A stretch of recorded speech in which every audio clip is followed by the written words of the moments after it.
ओम नमो भगवते वासुदेवाय। ओम नमो भगवते वासुदेवाय। ओम नमो भगवते वासुदेवाय। नारायणं नमस्कृत्य नरं चैव नरोत्तमं देवीं सरस्वतीं व्यासं ततो जयमुदीरयेत्। अष्टप्रायेषु भद्रेषु नित्यं भागवत सेवया भगवतिरुत्तमश्लोके भक्तिर्भवति नैष्टिकी। ओम अज्ञानतिमिरान्धस्य ज्ञानाञ्जनशलाकया चक्षुरुन्मिलितं येन तस्मै श्रीगुरवे नमः। नमो विष्णुपादाय कृष्णप्रेष्ठाय भूतले श्रीमते भक्तिवेदान्तस्वामिन्निति नामिने। नमस्ते सारस्वते देवे गौरवाणी प्रचारिणे निर्विशेषशून्यवादि पाश्चात्यदेशतारिणे। जय श्री कृष्ण चैतन्य प्रभु नित्यानंद श्री अद्वैत गदाधर शिवासादि गौरभक्तवृंद। हरे कृष्ण कृष्ण कृष्ण हरे हरे, हरे राम राम राम हरे हरे।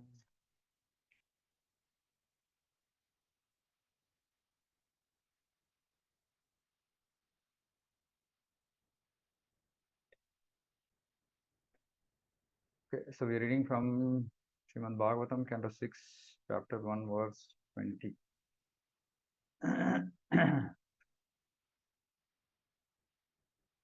अत्र चोदाहरन्तीमम् इतिहासं पुरातनं दूतानां विष्णुयमयोः संवादस्तं निबोध मे. In this regard, learned scholars and scientific persons describe a very old historical incident involving a discussion between the order carriers of Lord Vishnu and those of Yamaraj. Please hear of this from me. The Puranas or old histories are sometimes neglected by unintelligent men who consider their descriptions mythological. You know what is mythology, right? Mythology means something, somebody's imagination. Actually, the descriptions of the Puranas are the old histories. So we should not call our Shastra mythology. We should just call Itihasa, Purana. Are factual, although not chronological. And they're factual, but not chronological. Chronological means not time-wise. It's not been arranged time-wise. The Puranas record the chief incidents that have occurred over many millions of years, not only on this planet, but also on other planets within the universe. Therefore, all learned and realized Vedic scholars speak with references to the incidents in the Puranas. Srila Rupa Goswami accepts the Puranas to be as important as the Vedas themselves. Therefore, in Bhakti Rasamrita Sindhu, he quotes Shruti Shruti Purana Adi Pancharatra Vidimvina Aikantiki Harir Bhakter Utpataye Kalpate. Devotional service of the Lord that ignores the authorized Vedic literatures like the Upanishads, Puranas, and Narada Pancharatra is simply an unnecessary disturbance in society. A devotee of Krishna must refer not only to the Vedas but also to the Puranas. One should not foolishly consider the Puranas mythological. If they were mythological, Shukadeva Goswami would not have taken the trouble to recite the old historical incidents concerning the life of Ajamila. Now, the history begins as follows. Okay, so I'm not going to read the Sanskrit because it's just a storyline. In the city known as Kani Kubja, there was a Brahmana named Ajamila who married a prostitute maidservant and lost all his Brahminical qualities because of the association of that low-class woman. So he's starting with a summary. What happened? So there's a Brahmana named Ajamila. He married a prostitute and lost all his Brahminical qualities because of the association with that low-class woman. The fault of illicit connection with women is that it makes one lose all Brahminical qualities. In India, there is still a class of servants called Shudras, whose maid servant wives are called Shudranis. Sometimes people who are very lusty establish relationships with such maid servants and sweeping women. Since in the higher statuses of society, they cannot indulge in the habit of woman hunting, which is strictly prohibited by social convention. Of course, nowadays, I think any such restriction is there. Prabhupada is talking about slightly older, a few, maybe 2 years back, when this was happening. But nowadays, this is all open. No distinction between higher, lower class society. Whoever wants to just, engage in these things, they engage. And of course, this is the Western civilization. It's also coming to India. Ajamila, qualified Brahmana youth. Qualified Brahmana youth. lost all his Brahminical qualities because of his association with a prostitute. But he was ultimately saved because he had begun the process of Bhakti Yoga.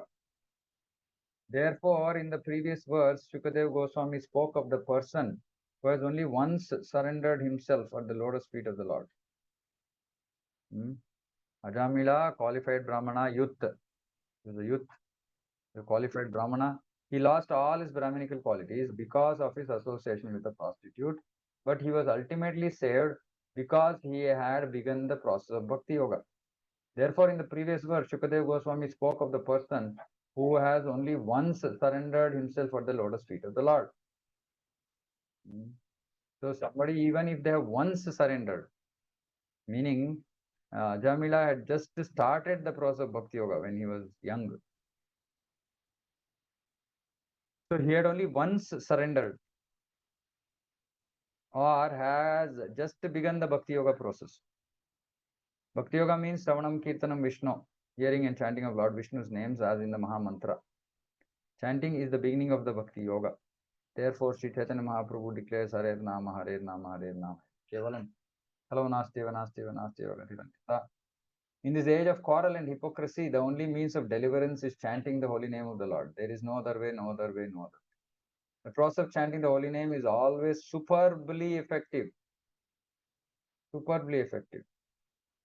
So the chanting is superbly effective, but because we are not chanting properly, it is not having the required effect. But still, it is especially effective in this age of Kali. Its practical effectiveness will now be explained by Shukadeva Goswami through the history of Ajamila, who was freed from the hands of the Yamaduta simply because of chanting the holy name of Narayana. Parishit Maharaj's original question was how to be freed from falling down into hell or into the hands of the Yamadutas. In reply, Shukadeva Goswami is citing this old historical example to convince Parikshit Maharaj of the potency of Bhakti Yoga, which begins simply with the chanting of the Lord's name.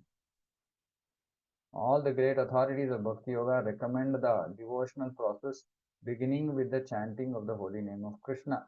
Sannama Granadibihi. So, the whole idea of this incident is to glorify uh, the power of chanting the holy name of Krishna. Or, in other words, Swalpamupyasya dharmasya.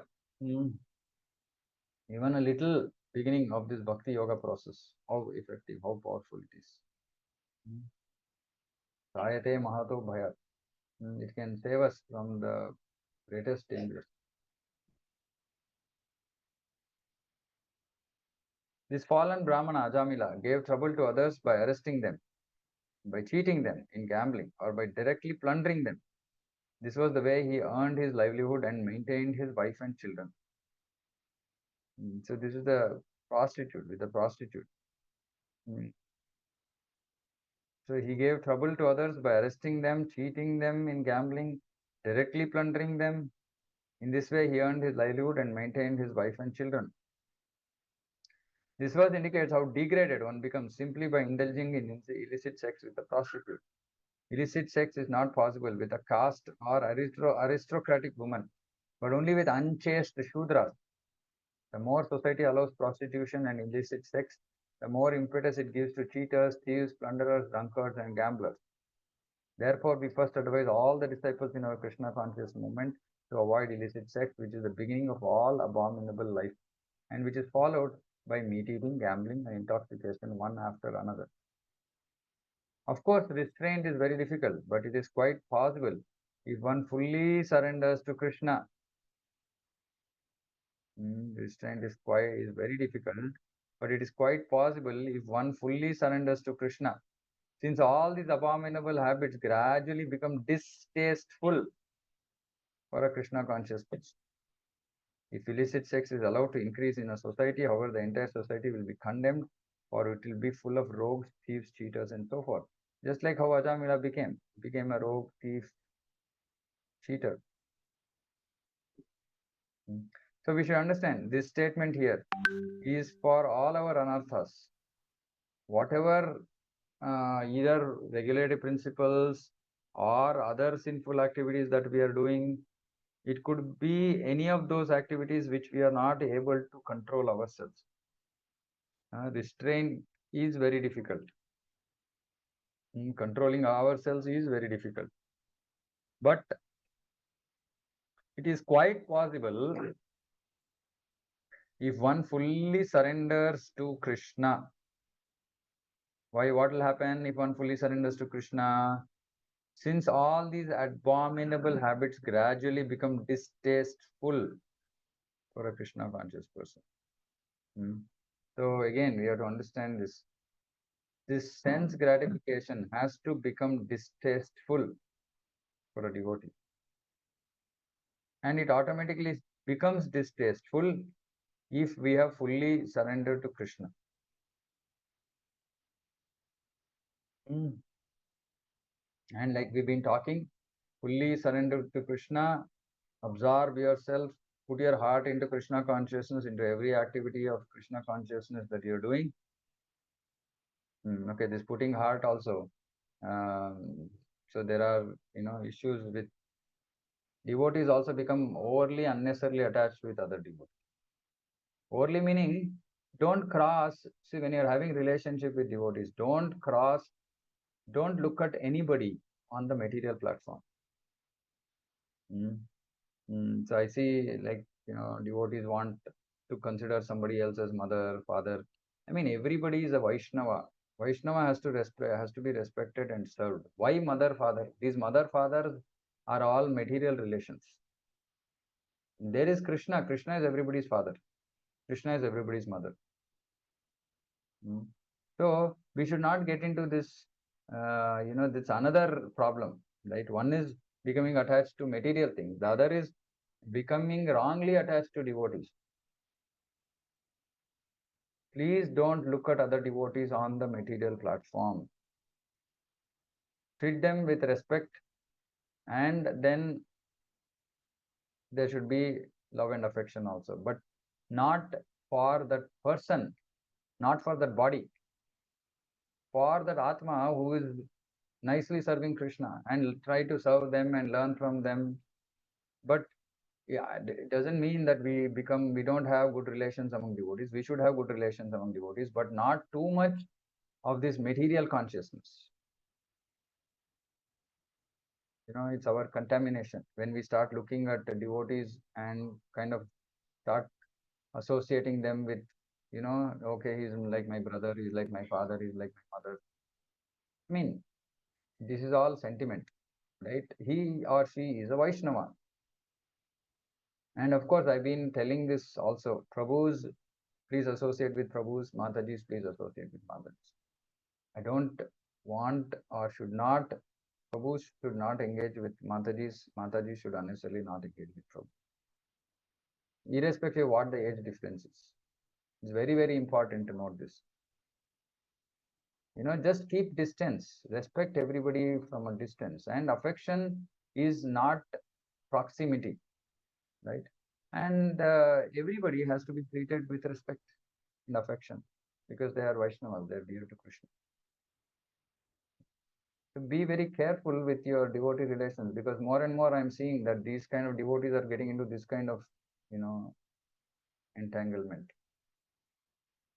And all emotional talks. I mean, these are all emotional talks have to be only in connection with Krishna, not with other devotees and, getting messy. All signs of just immaturity. That's all in Krishna consciousness. Okay, so if we fully surrender to Krishna, our focus will be wholly and solely pleasing Krishna and making sure that other Vaishnavas are not um, displeased with us for some reason. And those Vaishnavas should be exalted Vaishnavas, meaning in the sense, if somebody is wanting, devotees get into this, okay, somebody wants me to, treat treat them as whatever, like mother or daughter. Now, if I don't do that, they will feel bad. But this is all sentiment. First of all, that expectation one more devotee is having, saying that, okay, I want to treat somebody else as mother is sentimental. So we should not displease the other Vaishnavas, but this kind of expectation we should not try to fulfill such expectations because the expectation itself is not correct, right? So please understand, fully surrender to Krishna, focus on pleasing Guru and Krishna. That's all that is required.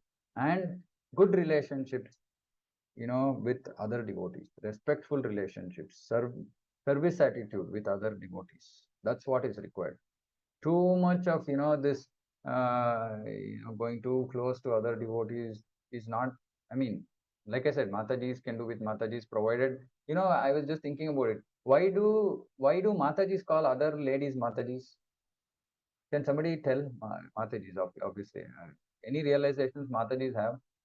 Why Prabhu's calling women Matajis is clear, understandable, right? Why Matajis have to call others Matajis? Any realizations from mothers here?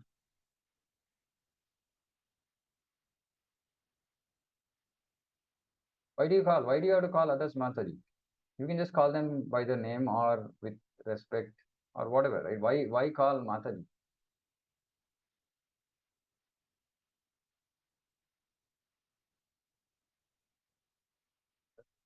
No thoughts? Because it is to avoid other kind of, like envy, jealousy, or whatever, anger, or, it's just to avoid all these kind of emotions because you won't have those kind of emotions mm, with your mother, right? And anyway, so since you're calling the other person Mataji, and you just as well treat them like that and serve them. That's all. Simple. So that mood actually is, we are calling the other person Mataji so that we develop that mood. Actually, in local language, we should call Amma, for example, if you are, like, because that mood has to come saying that, this is not material mother, this is spiritual. This is a spiritual relationship. Mm. So fully surrender to Krishna, have loving relationship with devotees, but no, don't bring those relations to material platform. Keep them on the spiritual platform. Huh? And of course, then the materially abominable things will anyway become distasteful. Okay, be it whatever, eating outside food, onion, garlic, associating with non-devotees, or devotees engaging in, husband and wife coming together for not for producing children. All these are distasteful, abominable habits, and they should all go away. Mm, mm. I mean, we should not even Vedic system actually expects husband and wife to be distant even in public, and we should not do things which go against this. Mm. I mean, there is a Vaishnavas means there is an etiquette. It's like high class. Vaishnava behavior is high class behavior. So we have to have that. All these um, coming in physical contact with even one's wife after a certain age and time, all this is not expected. It's not, I mean, we're not supposed to be, we're not supposed to be even feeling that these things should happen. Because it's just Vedic way of life is just as much attachment to the other gender as required. That's all. And more, it has to be more like service attitude only, mostly.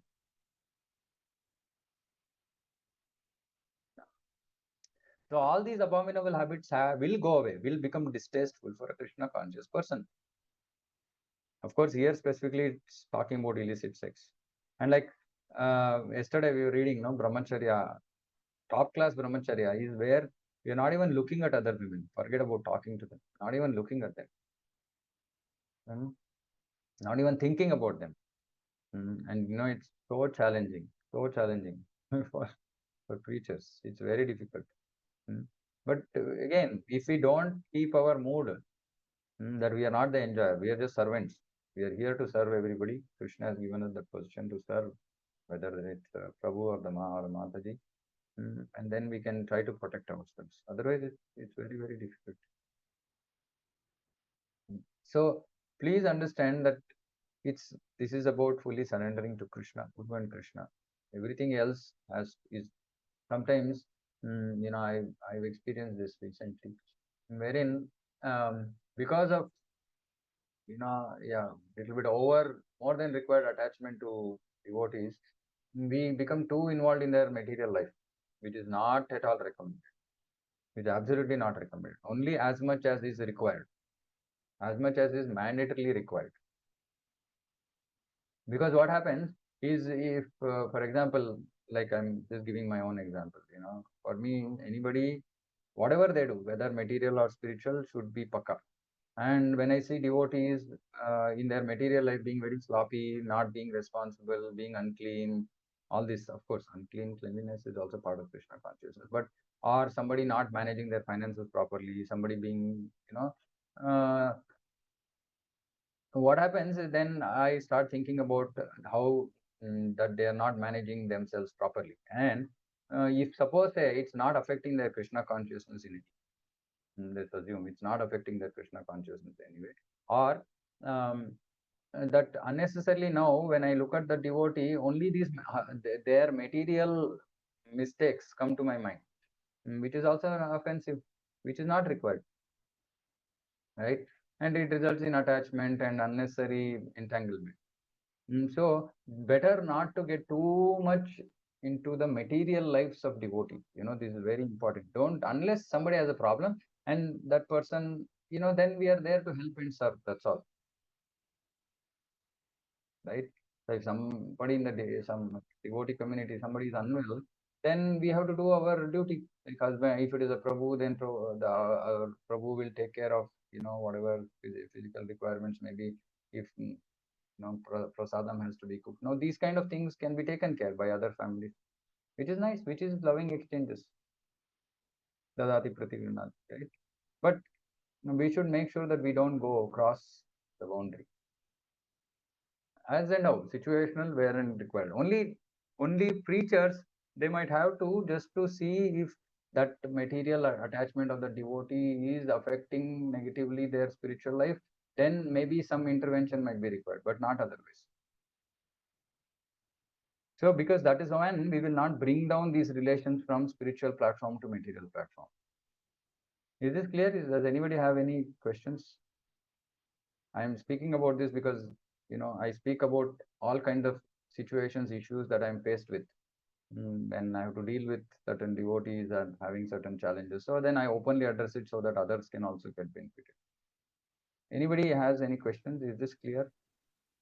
This has already, I mean, this affected me also, Prabhu. The same reasons what we're talking. That when other devotees are not managing their expenses properly, when I mean, this disturbs us a lot. And when we intervene and give some suggestions, they take it in a wrong way. And again, it's like thinking so much about it, and then, I mean, this And is it's not devotional at all. And anyway, it's not directly devotional. It might be indirect, but it's directly not devotional. But it affects our relationship with the devotee on the spiritual platform also, because we are not so exalted, right? yeah, yeah. So we better just keep away, only, as much as is required. Hmm. Hare Krishna Prabhu. Yeah. But what if they come and ask for some suggestions? Is that okay too? That's okay. Suggestions, and see, if somebody comes to us for advice, we can give advice. If we think we are qualified, if we know the answer to their questions, we can advise. But again, we should not get too involved in their problems. Suppose somebody came and told something, and we told something. Now, it's not that now it doesn't become our responsibility to keep tracking them, right? That is why, advice. If suppose say somebody comes and asks, so for example, like, some last few days, some devotees are discussing with me about, where uh, their daughter has to be, finished at 10th, 12th, whatever, some, which college, what should they study, etc. Okay. They asked me, so I gave advice. But then I also told them, saying that, see, decision is yours, right? Don't feel that, if you go against my decision or my thought process, that, I will be upset or anything. No, I have nothing. Nothing. This is just because you came and asked me. I have not. This has nothing to do with anything for me. But because you asked, I've told. But don't feel obligated. You can take your decision. If you still think you want further guidance, you can come and I can tell you whatever I know. But these things, should be kept at minimal. And even in these decisions, my advice to devotees would be which take decisions which would entangle you less, right? So if we take material decisions which are going to entangle us more, it will affect our bhakti. So that is the only consideration I make and tell devotees, saying that, see, okay, since you're asking me this is one important consideration, and hence I'm recommending you this to do this. And so keep this in mind before you take the decision. But I'm not going to now get worried, concerned, saying that, oh, no, see, I told this, but this person is taking this decision. It was not in line with what I said. You know, whether because of real concern or because of false ego, whatever, it is not required to further dwell on that. That's over. Okay, somebody else. But if it is spiritual, then if we are authorities, then absolutely we have to take care of that. If we are authority for somebody and then that person is coming to us surrendering and wanting help spiritually, then we should make sure that we follow up, we help that person, we make sure that that problem, we try to help pull that devotee out of that problem. Hare Krishna, Prabhu. Once again, I'm not complete. So sometimes what happens is, materially we might advise something to somebody, but they're not in a fully ready mood to accept it. So inevitably they will end up do something wrong, something else, which will result in further complication. Next time they come to us, you should not say, "Oh, see, last time I told you no, not to do that. You did that. See, now you're in trouble." No, that had to happen, so it happened. That's all. Okay, yes, fresh in conversation. Okay, yeah, okay. See, and then when we giving advice, then we can say, see, if you by chance don't do this, it will result in this kind of entanglement in the future. So they can relate it to their previous mistake of not accepting an advice and getting into one level of entanglement like that, right? But then we'll think, see, last time I told you, you didn't listen to what I said. Now why should I give you advice? All this is material engagement, interactions, this kind of interaction. Okay, yeah, Radha. Bro. Yeah. Prabhu, you said that the association must not lead to the material affection. So Yeah, how material. we can change if we are already into that, bro? You have to pull yourself out. You have to just say that this is what correct Krishna is saying here. Please surrender to Krishna. Then all these, whatever is not required, is all anartha. It is not required. Mm. And we should avoid if such feelings come, we should understand and say that, okay, this is not correct. This is not Vaishnava dealings, right? Vaishnava dealings are to treat the other person as a Vaishnava. So we can look up to them, we can take guidance if they are senior to us, how to do bhakti, how if we have some issue, we have stuck with something, we can ask. But we should not become attached, like simply messaging that person, talking to that person without any reason, right? See, let's build our relationship with Krishna, right? And Prabhupada's books, right? But we should not go overboard. It's a matter of maturity. It's difficult for me to explain this. It's not that I'm not saying stop interaction with devotees, right? But you have to be very measured, and it should only be on the spiritual platform. The interaction should be purely spiritual. And if you are materially getting pulled to do something, you should try to stop yourself, because it's not advisable.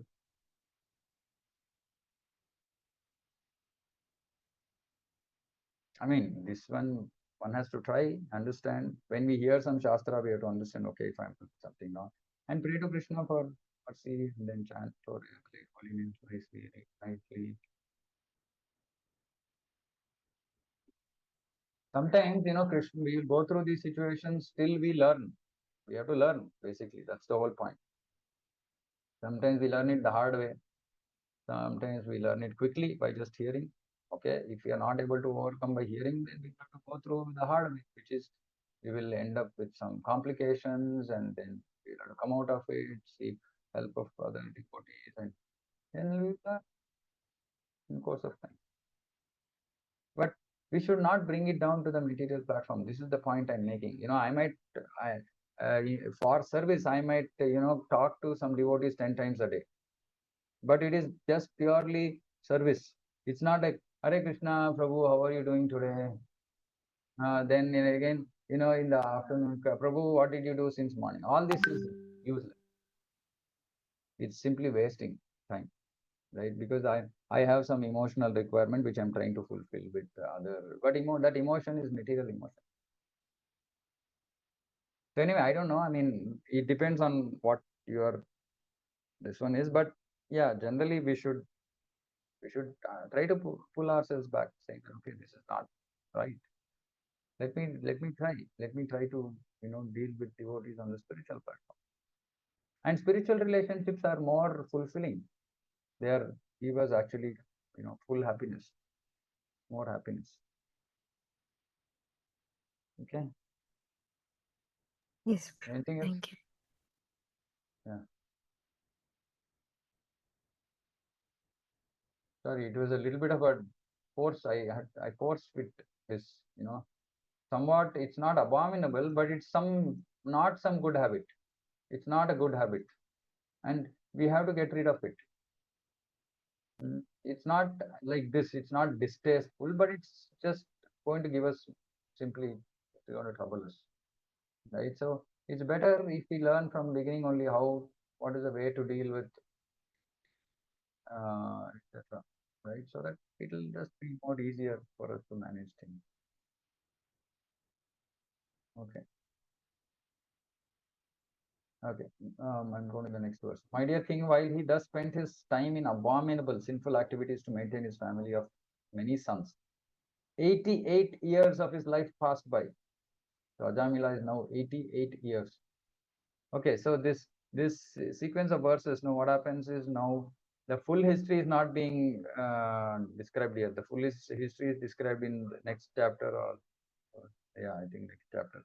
So we'll again hear a little bit about the history of Ajamila in few verses in the next. I think when Vishnu Duta speak, they will tell about what had happened to Ajamila in his younger years. But and just for clear understanding, so Ajamila was born in a Brahmana family. His father was a worshipper of Narayana, and Ajamila was just helping his father by getting fruits, flowers, etc. This, that, and all that for the worship.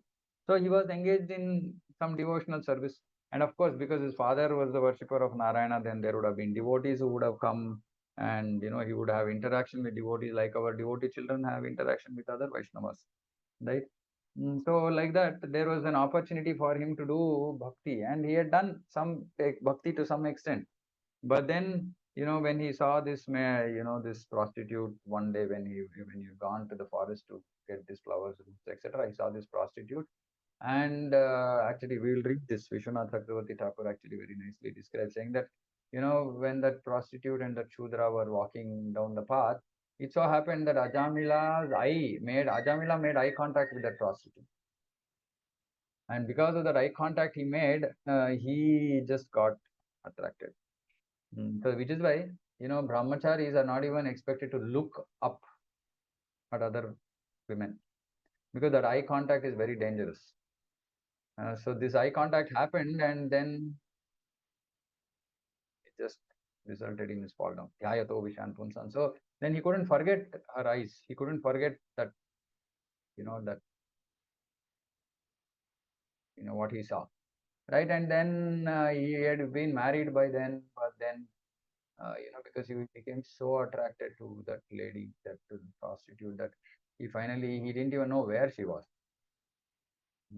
It was not those times when there was WhatsApp and, you know, somehow you could have figured where somebody's staying or whatever, right? I mean, it's just olden days when nobody knows where somebody, but he was so much attracted towards her that he went through so much of difficulty to just find out where she was, and then he goes, meets her, and then says, "You come, I want to marry you, or I want to live with you."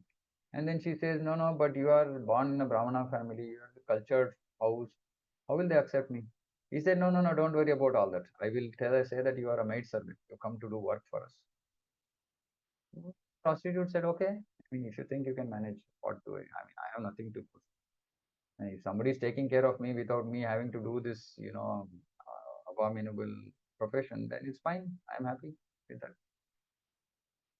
So like that, he brings her home, and then obviously looking at her, there is a Just by looking at the face of such people, one can make out what they are, what their cultural background is, etc. So his wife and parents could easily make out what kind of person she was. And then parents tell him not to pursue this, but then he just throws them out of the house. Wife also eventually she remains with him, hoping that he will learn, but no, he just continues in his own thought process, and then she also leaves him and goes because he's fallen. And then Ajamila was left to, fulfill his own desire of being associating with that low class. Then he had his father, whatever money, property that was there accumulated so far. Ajamila just blew everything out, right? He just spent everything on the prostitute. But then she was still not satisfied.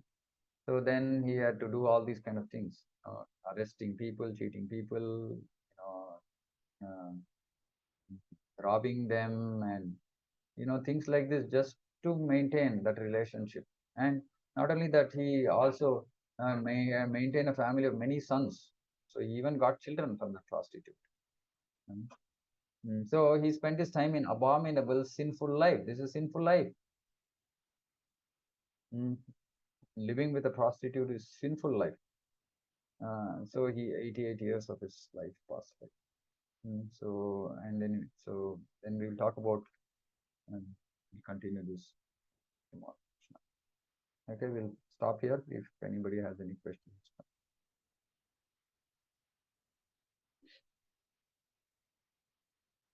Vamshi Prabhu, you were trying to say something that time when, yeah. Yes, Prabhu. Hare Krishna. Prabhu, with the example what you gave about asking about the student, college, and the future and the education bit. So just I'm trying to understand in those situations. You also mentioned that if the instructions are not taken, also is fine. Taken, if it is taken as well, it's okay. Uh, if not taken, then don't. Is that not a Vaishnava aparad as such, Prabhu? What, like somebody not taking advice? Yeah, no. Taken the advice, again, they are not following it. Not following that way. No, why? See, these are all material things, right? Of course, yeah, at one level you can say that, okay, why did you even go and ask, right? At one level. But in some sense, it also depends on the mood of the devotee. Like, for example, if I am advising, I am not advising with the desire that they have to follow whatever I'm saying on a material platform. It will be favorable, but if not followed, like I myself, I'm not feeling bad about it. So if I feel bad about it, it might become a Vaishnava aparadha.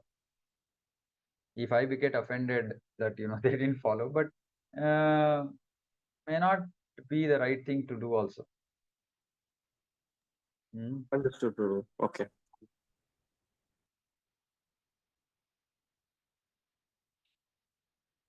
Okay. Anything else? If it's not very clear, you please ask questions. Don't be confused. Let me just summarize, right? Because devotee relations are absolutely important, right? But the devotee relationship is one of respect and service. It's not about, and of course there can be love and affection, but that should be on the platform of respect, right? Not material. Don't look at anybody from a material angle, material perspective. Don't get too involved in their material life. But then you might be thinking, saying that, okay, if I don't do that, how can it be a complete relationship? It is a complete relationship, right? I mean, the relationship possibly, we have with so many devotees, it's only as much material as is required. Focus is all spiritual. If some material is coming in the way of spiritual, then only we get involved to help. Yeah, then that too if the devotee asks, right? Not otherwise. But just because somebody is helping us out, it's not like we just develop some new relationship with them, saying that, oh, okay, this devotee is helping me in all my life situations. Maybe I should look at that person differently on a material platform. No. Just helping because, yeah, he or she is your senior, or, maybe knows something and they are trying to advise. And yeah, if it is useful for you, it's good. That's all. No, don't have to label that relationship in any other way. It's a Vaishnava relationship. That's all. Till we can clearly segregate this, maintain this, we will have nice relationships with devotees. We will not get, into material kind of conflicts. Like, okay, I said this, they didn't listen to me at all. I asked them to buy this, but they didn't buy this brand. They bought some other brand. I mean, these things are not important. Is it clear? Does anybody has any confusion? Because I don't want it to further complicate things. That's why I'm like spending some time to just make sure that we understand this clearly. Okay, if nobody is asking anything, then I'm assuming that it's clear. Okay, then we'll stop here. Granthra Srimad Bhagavatam ki jai, Jagat Guru Srila Prabhupada ki jai, Vancha Kalpatarubhishta Kripa Sindhu Bhyo Panitana Bhava Krishna Hare Krishna.